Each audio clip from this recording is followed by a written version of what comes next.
जय श्री राम। रामचरितमानस गान के अनेक प्रसंग ज्ञान देने वाले हैं और आज का प्रसंग उन लोगों के लिए है जो बहुत सारा ज्ञान प्राप्त कर लेते हैं, बहुत सारा धन और शक्ति अर्जित कर लेते हैं, लेकिन घमंड के कारण उस शक्ति धन का उपयोग दूसरों को परेशान करने के लिए करते हैं। ऐसे ज्ञान और धन प्राप्त करने के बाद भी वो कहीं ना कहीं मूर्ख ही रहते हैं। उनका अंत ठीक उसी प्रकार से होता है जिस प्रकार से रावण का हुआ था। तो आज मैं आपको राम ने किस प्रकार से रावण का वध किया था और रावण प्रकांड विद्वान शिव का उपासक होते हुए भी किस प्रकार से उसकी बुरी गति हुई थी, किस प्रकार से उसका अंत हुआ था, वो वर्णन बड़ा ही सुंदर तुलसीदास जी ने किया है। आज मैं आपको वही जो है प्रसंग सुनाने जा रहा हूँ। तो रावण क्या था? रावण बड़ा ही विद्वान ब्राह्मण था, प्रकांड विद्वान था, शिव का उपासक था और उसने शिव को प्रसन्न करने के लिए अनेक वर्षों तक तपस्या की थी और शिव से वरदान प्राप्त करके उसने काल को भी बंदी बनाकर अपने गेट पे बिठा दिया था। अब इतनी तपस्या करने के बाद भी काम किया, क्या किया? काल को बंदी बनाया अमर होने के लिए। इसीलिए कहते हैं कि ज्ञान और धन का उपयोग ज्ञान प्राप्त करने के बाद भी यदि मूर्ख रहा तो उसका दुरुपयोग ही होगा, उपयोग नहीं कर पाएगा कोई, और उसकी गति वही होगी जो रावण की हुई थी। आपने दशहरे पर देखा होगा कि रावण दहन किया जाता है तो 10 शीशों के ऊपर एक शीश गधे का लगाया जाता है और ये प्रतीक है कि रावण इतना, मतलब 10 शीश प्रतीक हैं कि अनेकों विद्वानों के बराबर विद्वान था, 20 भुजाएं, अनेक योद्धाओं के बराबर वो ताकतवर था और उसकी नाभि में अमृत था और इतना उसने शिव की उपासना की थी कि स्वयं काल उसके गेट पर पहरा देते थे और कहीं ना कहीं फिर भी वो उसके अंदर एक गधे का मूल रह गया था, यानी कुबुद्धि, यूँ कहें कि कुबुद्धि का मूल उसके अंदर कहीं ना कहीं था। इसी के कारण उसका सर्वनाश हो गया।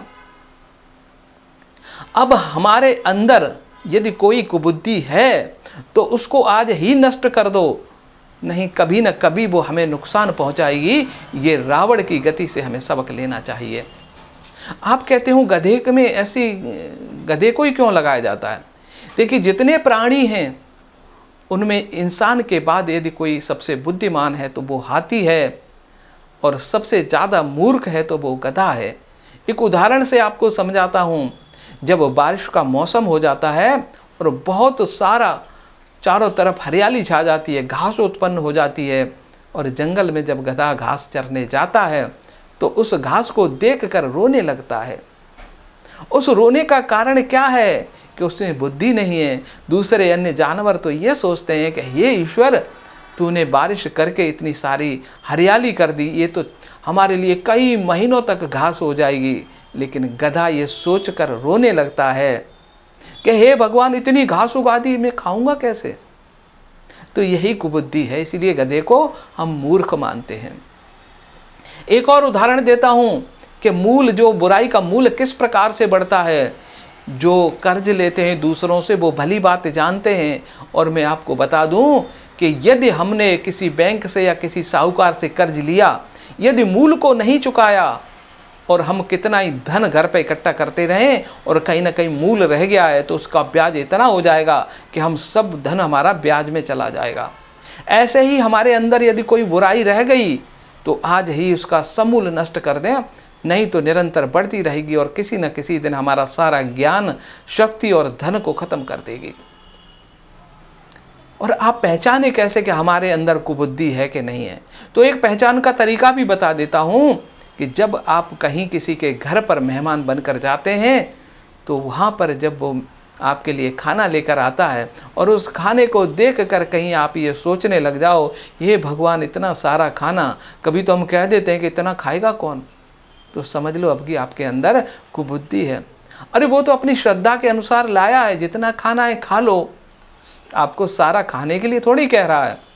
तो ये कुबुद्धि है हमारे अंदर, ये लालच बस है तो इसको हमें आज ही ख़त्म कर देना है।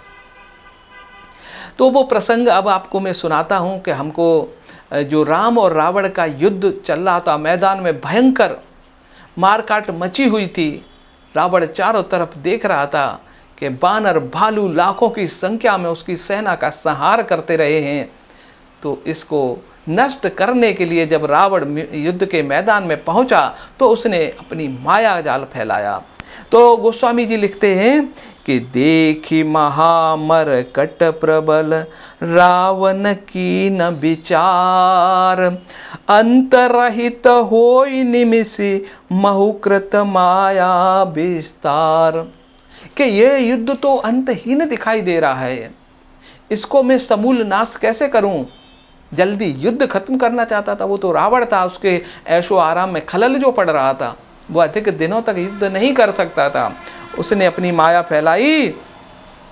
जब कीन ते ही पाषंड भये प्रकट चंतु प्रचंड, बेताल भूत पिशाच कर धरे धनु नाराच।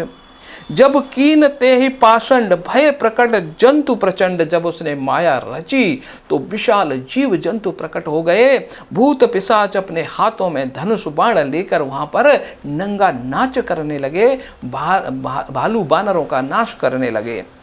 जोगन कहे करबाल एक हाथ मनुज कपाल, कर साहसो नति पान नाचै करहे बहुगान। बहुत सारी जोगणियाँ एक हाथ में तलवार और एक हाथ में नरमुंड लेकर के तरह तरह के नाच करने लगी और वो मुंह खोल करके बानर भालुओं पर दौड़ने लगी। मुंह खून से सना है और बानर भालुओं को जिंदा ही वो मुंह के द्वारा निगलने लगी और चिल्ला रही हैं किस प्रकार से। धरु मारहूँ बोलिज घोर रही पूर धनु चहु मोर, मुख बाहि धावै खान तब लगे की परान। धारू मारू बोले घोर, के धरो और पकड़ो और मारो, कोई भाग न जाए। चारों तरफ ये धुन गूंजने लगी। मुख खोल कर उन बानरों की तरफ भागती हैं। बानर भालू तड़प कर इधर उधर भागने लगे। जह जाए मरकट भागी तह बरत देखी आगी। और जहाँ भी बानर भालू जाते हैं वहीं पर आग बरस रही है। भये बिकल बानर भालू पुण्य लागे बरसे बालू। और जब भालू और वो बंदर सब परेशान हो गए तो रावण ने अपनी माया से बालू की वर्षा कर दी, जिससे कि उस बालू में बानर भालू दबने लगे। हाराम हार गुनात कही सुबट मी जय हाथ। हे राम हे भगवान कह करके सब अपने हाथ मलते हुए पछताने लगे। एहि विधि सकल बल तोरे, ते ही कीन कपट बहोरे। इस प्रकार रावण ने बहुत सारे इस छल कपट से उस युद्ध में बानर भालुओं का समूचा नाश करने लगा। प्रगटे सुविपुल हनुमान, धाये गए पाषाण, तिनु राम घेरे जाए, चहु दिस बरतु बनाए। बहुत सारे हनुमान प्रकट हो गए और उनके हाथ में बड़े बड़े पत्थर हैं और उन सब हनुमानों ने रावण की माया से भगवान श्री राम को चारों तरफ से घेर लिया। मारहूँ धरऊँ जन जाए, कटि कटै पूँछ उठाए, दस दिस लंगूर विराज, तो ही मध्य कौशल राज। मारो धरो जाने जाए, कट कटहे पूँछ उठाए। और चारों तरफ से पूँछ उठा करके वो जो लंगूर थे वो चारों तरफ से भगवान राम को घेर लिया। दस दिस लंगूर विराज, चारों तरफ लंगूर विराजमान हैं। ते ही मध्य कौशल राज, और उसके बीच में भगवान श्री राम वहाँ पर उन लंगूरों के मायावी जो लंगूर हैं उनके बीच में भगवान श्री राम किस प्रकार से नजर आ रहे हैं। तेहि मध्य कौशल राज सुंदर श्याम तन शोभा सही। श्याम वर्ण भगवान उन भालू बंदरों के बीच में ठीक उसी प्रकार से दिख रहे हैं। जनु इंद्र धनुष अनेक की बर बारे तुंग तमालही। जिस प्रकार से एक वृक्ष, विशाल वृक्ष के चारों तरफ से एक इंद्रधनुष की आभा नजर आती है कि कोई आभा इंद्रधनुष की बन गई हो, ठीक भगवान राम उन भालू बंदरों के बीच में उसी प्रकार से नजर आ रहे हैं।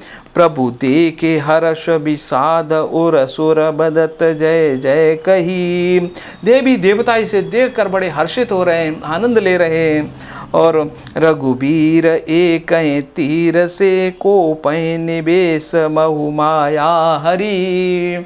और जब भगवान ने देखा कि देवताओं को कहीं ऐसा एहसास होने लगा है कि भगवान राम इन पिशाचों के बीच में घिर गए माया में, तो भगवान ने एक बाण से ही पूरी माया को समूल नाश कर दिया। तो जिस प्रकार से भगवान राम ने माया को नष्ट कर दिया, रावण की जो माया फैलाई हुई थी, ठीक उसी प्रकार से जब हमारे हृदय के अंदर भी कोई ऐसी बुराई उत्पन्न होती है तो हम भगवान राम का नाम का स्मरण करें तो हमारे अंदर भी वो बुराई जब जन्म ले तो उसी समय समूल नष्ट हो जाता है।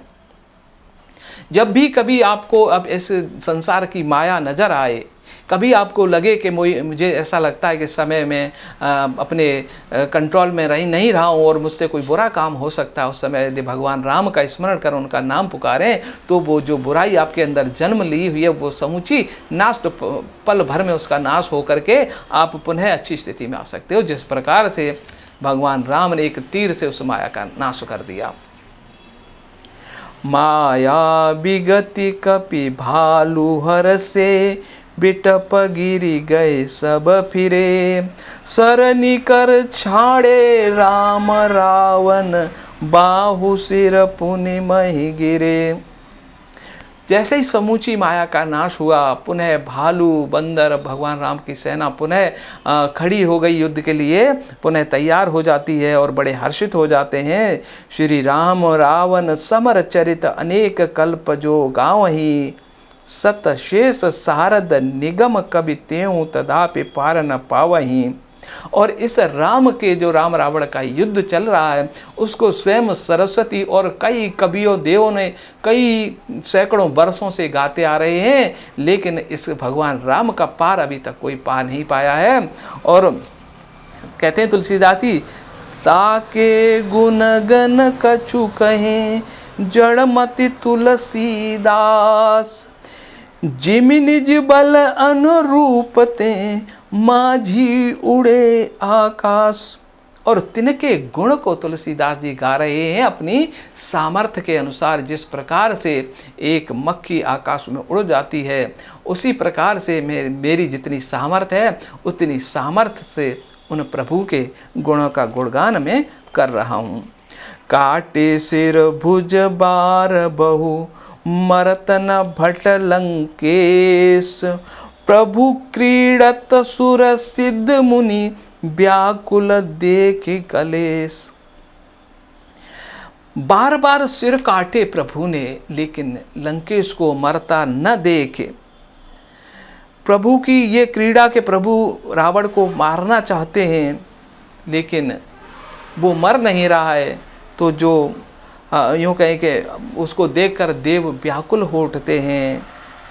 काटत बड़हि शीस समुदायी जिम प्रतिलाभ लोभ अधिकाई। मरै न रिपुश्रम भयउ विशेषा राम विभीषण तन तब देखा। और काटते ही शीश बढ़ाते हैं, भुजाएं उग आती हैं। जिस प्रकार से हम थोड़ा प्राप्त करने के बाद उसको और अधिक प्राप्त करने के लिए लाभ बढ़ता है, उसी गति से रावण के शीश और भुजाएं बढ़ने लग जाती हैं। और जब वो नहीं मर रहा है रावण, तब राम भगवान विभीषण की तरफ देखते हैं कि भाई ये क्या है, ये क्यों नहीं मर रहा है। उमा काल मर जाकी इंछा सो प्रभु जन करि प्रीति परिंछा। सुन खगि चराचर नायक, पनत पाल सुर मुनि सुखदायक। शिव कहते हैं, हे उमा सुनो, जिनकी इच्छा मात्र से काल मर जाता है, और आज वो मर्यादा पुरुषोत्तम राम उस विभीषण को मारने के लिए जब नहीं मर रहा है, तो उस शिव कहते हैं, हे उमा सुनो, पार्वती सुनो, जिस प्रभु की इच्छा मात्र से काल मर जाता है, और जब रावण आज नहीं मर रहा है, तो प्रभु आज विभीषण की तरफ देख रहे हैं कि जो चर चराचर के नायक हैं, और वो अपनी माया के बस विभीषण की तरफ देखते हैं। तो विभीषण कैसे प्रभु को बताता है, नाभि कुंड पीयूष बस या के, नाभि कुंड पीयूष बस या के, नाथ जीउत रावण बलता के। सुनित विभीषण बचन कृपाला, हरसि गहे करबान कराला। हे प्रभु, इसकी नाभि में अमृत है, ये उसी के बल पर बार बार जीवित हो रहा है।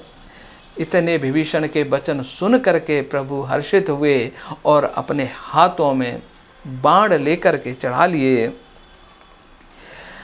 और प्रभु क्या करते हैं फिर, अशुभ हो न लागे तव नाना, रोबै खर श्रकाल बड़ स्वाना। बोलै खग जग आरती है तू, प्रकट भये नभ जहाँ के तू। और जैसे ही हाथ में बाण गहे, चारों तरफ अपशगुन होने लगे। कहते हैं कि जहाँ तहाँ कुत्ते और गधे रोने लग जाते हैं, बोले खग और पक्षी बुरी तरह से व्याकुल उठते हैं, और जहाँ तहाँ केतु प्रकट हो जाते हैं। प्रतिमा रुदय पबियात नभ, अति बात बह डोलति मही। जो प्रतिमा होती हैं उनकी आंखों से आंसू निकलना शुरू हो जाते हैं। बरसहि बलाहक रुधिर कचरज अशुभ अति सक हो कहीं। उत्पात अमित बिलोकी नभ, सुर बिकल बोल जय जय। सुर सभय जानि कृपालु, रघुपति चाप सर जोर भय। तो चारों तरफ से अपशगुन होने लग जाते हैं, और देवता भी सोचते हैं कि अब कुछ ऐसा होने वाला है धरती पर। प्रभु राम के हाथों में बाण देकर दुनिया व्याकुल हो उठती है।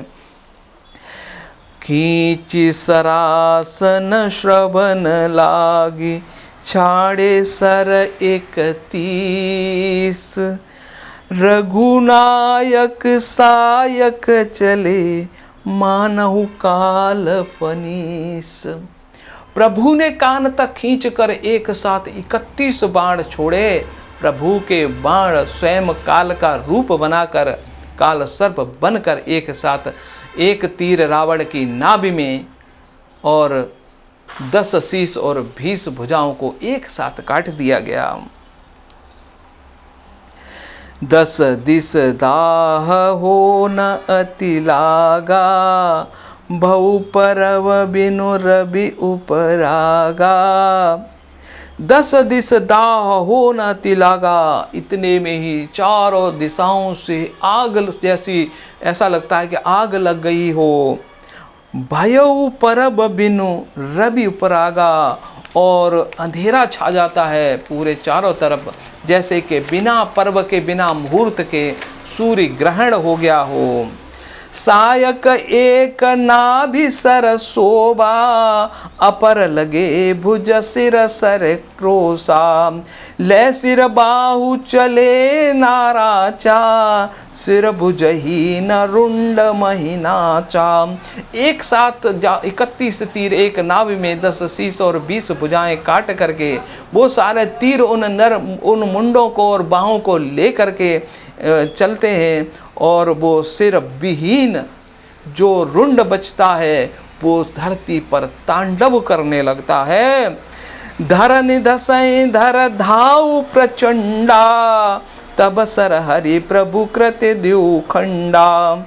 और वो जो रुंड बचाता रावण का, वो धरनी धस जाती है उसके नाचने से, तब प्रभु क्या करते हैं, उस रुंड के 2 टुकड़े कर देते हैं। गरज मरत घोर रब भारी, कहाँ राम रन हतो उपचारी। और रावण जोर से गर्जना करता है कि हे राम तू कहाँ है, मैं अब तुझे मारता हूँ। मंदोदरी आगे भुज शीसा, धर सर चले जहाँ जगदीसा। जो प्रभु ने जो बाण छोड़े थे, और वो बाण एक साथ सारे शीश लेकर के मंदोदरी के आगे रख देते हैं, और पुनः वो जो भगवान राम के पास आकर के उस कवच में समा जाते हैं। प्रभसि सब निसंग बहु जाई, ते कि सुरय दुंदम्बी बजाई। इस प्रकार से रावण का वध हो जाता है, धुंधुम्बी बजाई जाती है। बासु तेज समान प्रभु आनन, हर्ष देख शंभु चतुरानन। जय जय धुनि पूरी ब्रह्मांडा, जय रघुबीर प्रबल भुज दंडा। अब रावण का इतना तेज था, मरने के बाद वो तेज कौन उसको सहन करे, वो सारा तेज भगवान राम के अंदर समा जाता है। और जब ये दृश्य पूरे देवता देखते हैं तो हर्षित हो जाते हैं कि जो अच्छी शक्तियां रावण के जो पास चली गई थी, वो पुनः भगवान राम के पास सारी शक्तियां आ चुकी हैं, और अब इन अच्छी शक्तियों का कोई दुरुपयोग नहीं कर सकेगा। तो यह बहुत ही अच्छा प्रसंग है, बहुत कुछ सीखने को मिलता है। बरसहि सुमन देव मुनि वृंदा, जय कृपाल जय जय मुकुंदा। तो सारे देवता हर्षित हो जाते हैं कि जो शिव से शक्तियां प्रदान की थी शिव ने रावण को, जिनका दुरुपयोग रावण लोगों को नरसंहार करने में कर रहा था, लोगों को कष्ट दे रहा था, वो शक्तियां पुनः प्रभु ने प्राप्त कर ली हैं। इसी खुशी में जय जयकार करने लग जाते हैं देव देवता, फूल वर्षा करने लग जाते हैं, बुराई का अंत हो जाता है। तो समझ लो मेरे दोस्तों कि हम प्रभु से कुछ भी मांग लें, धन, शक्ति और ज्ञान, लेकिन यदि हम उसका दुरुपयोग करेंगे दुनिया को परेशान करने के लिए, दुनिया को कल्याण नहीं करेंगे, तो भगवान उन शक्तियों को पुनः वापस ले लेगा। अब रावण इतना बड़ा विद्वान, इतना शक्तिशाली, लेकिन वो भूल गया ये प्रभु की शक्तियाँ हैं, इनका दुरुपयोग करेंगे तो मेरा क्या होगा। लेकिन फिर भी उसने दुरुपयोग किया और भगवान राम ने रावण का वध करके उन शक्तियों को वापस ले लिया। तो देखा होगा आपने कि जो लोग धन कमा लेते हैं और उस धन का दुरुपयोग करते हैं, वो धन चला जाता है। जिस शक्ति को प्राप्त करके उस शक्ति का दुरुपयोग करते हैं, वो शक्तिहीन हो जाता है। और जो ज्ञान घमंड के लिए होता है, और वो ज्ञान सब कुछ नष्ट हो जाता है। यही ज्ञान मिलता है कि ज्ञान, शक्ति और धन का उपयोग सदैव सदाचार के लिए करें, दुनिया के कष्टों को दूर करने के लिए, तो वो और बढ़ेगा, हमारा यश बढ़ेगा। लेकिन अगर हम उसका दुरुपयोग करेंगे तो समूल हमारा सर्वनाश हो जाएगा। तो ये आज का प्रसंग मैंने आपको सुनाया, और अब कल फिर एक नए प्रसंग के साथ आपके साथ में उपस्थित हूँगा। तब तक अपने आरजे दोस्त श्यामवीर सिंह को दीजिए अनुमति। जय श्री राम।